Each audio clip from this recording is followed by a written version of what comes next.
बिस्मिल्लाहिर्रहमानिर्रहीम नहमदुहु व नुसल्ली व नुसल्लिमु अला रसूलिहिन नबिय्यिल करीमिल हनीनिल मकीनिल अमीन अम्मा बाद फ़अऊज़ु बिल्लाहि मिनश शैतानिर रजीम बिस्मिल्लाहिर्रहमानिर्रहीम। नाज़रीन, नूर मीडिया प्रोडक्शन की जानिब से मैं आपके लिए चंद अहम मालूमात लेकर हाज़िर खिदमत हुआ हूँ। कुर्बानी के हवाले से ये सवाल होता है कि आया कुर्बानी का जो टाइम है वो कब से कब तक है, कब कुर्बानी की जाए और वो कबूल होगी। तो याद रहे कि अगर किसी ने अपनी ईद की नमाज़ पढ़ने से पहले, ईद उल अज़हा की नमाज़ पढ़ने से पहले कुर्बानी की है तो उसकी वो ईद उल अज़हा की नमाज़ जो उसने पढ़ी नहीं है, उससे पहले कुर्बानी की है तो वो कुर्बानी कबूल नहीं होगी। मोहल्ले में देख लें, जो ईद की नमाज़ सबसे पहले हो रही है मोहल्ले में, उस ईद उल अज़हा की नमाज़ की अदायगी के बाद आप कुर्बानी करना चाहें तो फिर आप कुर्बानी कर सकते हैं। अब मिसाल के तौर पर मोहल्ले में एक जगह 5 बजे नमाज़ थी, मिसाल दे रहा हूँ, एक जगह 6 बजे नमाज़ थी, एक जगह 7 बजे नमाज़ थी, एक जगह 8 बजे नमाज़ थी। तो मोहल्ले में जिस मस्जिद में या जिस ईदगाह में सबसे पहले ईद उल अज़हा की नमाज़ हो गई, उस मोहल्ले के आसपास के लोगों के लिए अब कुर्बानी करना जायज़ है। वहाँ वो अपनी ईद उल अज़हा की नमाज़ अदा करें और ईद उल अज़हा की नमाज़ अदा करने के बाद वो अब कुर्बानी कर सकते हैं। दूसरा सवाल इस ज़मन में यह है कि लोग पूछते हैं कि आया रात के वक्त कुर्बानी करना जायज़ है या नाजायज़। लोगों में बहुत मारूफ़ है कि रात के वक्त कुर्बानी करेंगे तो कुर्बानी होगी नहीं। असल में पहले ये होता था, पहले ज़माने में, कि लाइटिंग का ऐसा ख़ास इंतज़ाम नहीं होता था कि जिससे कुर्बानी की जाए और ये अच्छी तरह मालूम हो जाए और पता चल जाए कि जानवर सही तरह से ज़िबा हो गया है। इसलिए रात के वक्त कुर्बानी करने को मकरूह करार दिया गया। अब आप जानते हैं फ़ी ज़माना हर तरह की आसानियाँ और आसाइशें मौजूद हैं। अब ऐसा प्रॉब्लम नहीं है कि रात के वक्त अंधेरा होगा और नज़र नहीं आएगा कि जानवर सही तौर पे ज़िबा हुआ कि नहीं। अब अगर लाइटिंग का अच्छी तरह इंतज़ाम मौजूद है, और बिलउमूम अब ऐसा होता है कि इंतज़ाम होता है, तो इसलिए रात के वक्त भी अगर अब कुर्बानी की जाए तो अब वो जो कराहत की वजह थी वो ख़त्म हो गई है।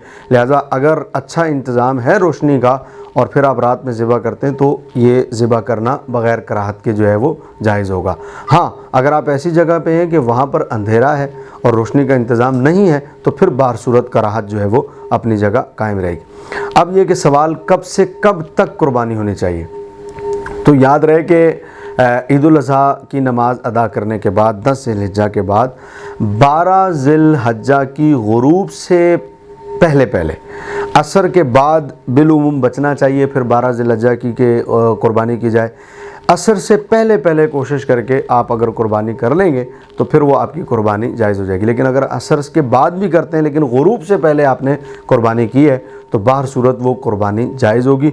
लेकिन पहले दिन का सवाब ज़्यादा है, दूसरे दिन का सवाब कम है, तीसरे दिन का सवाब उससे कम है। लिहाजा इन बातों का ख्याल रखते हुए अगर आप कुर्बानी करेंगे तो वो कुर्बानी जो है वो सही भी हो जाएगी और वो अल्लाह तबारक व तआला जल्ल शानहू व अम्मा नवालहू की बारगाह में कबूल भी होगी। इसी के साथ ज़मन में एक और बात मैं अर्ज़ करता चलूँ, लोगों में बहुत ज़्यादा ये भी मशहूर है और ख़ुसूसन आजकल तो फेसबुक पे, सोशल मीडिया पे भी मैंने कुछ इस तरह की बातें पढ़ी हैं। पहले भी लोग ये बातें करते थे, अब ज़रा थोड़ी सी ज़्यादा होने लगी हैं क्योंकि अब सोशल मीडिया है। पहले चैनल पे आना आसान नहीं था, अब हर कोई अपना चैनल बना रहा है और आसानी से सोशल मीडिया पे जो है वो अपना पैगाम जो है वो पहुंचा देता है कि जी कुर्बानी का जो जानवर है इसको ज़िबा करने के बजाय या कुर्बानी करने के बजाय ये पैसे बाज़ औक़ात किसी ने कहा जी गरीबों की मदद कर दें, बाज़ औक़ात किसी ने कहा जी सदका कर दें, बाज़ औक़ात किसी ने कहा जी ये आजकल जो चल रहा है कि डैम फंड में दे दें।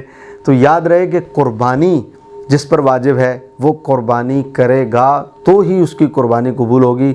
अगर ये पैसे वो सदका कर देता है, किसी गरीब की मदद कर देता है, किसी बेवा को दे देता है, या जिस तरह का जी डैम फंड में दे दिया जाए, डैम फंड में दे देता है, तो इस पैसे से उसको जो कुर्बानी का सवाब मिलना था वो नहीं मिलेगा। और यहाँ तक कि अगर उस पर कुर्बानी वाजिब थी और फिर उसने कुर्बानी नहीं की तो वो गुनाहगार भी होगा। नबी करीम रऊफ़ुर रहीम सल्लल्लाहु ताला अलैहि वसल्लम ने इरशाद फरमाया, मेरे आका ने इरशाद फरमाया कि मोमिन का कोई अमल 10 ज़िलहिज्जा वाले दिन खून बहाने से ज़्यादा अफजल नहीं है।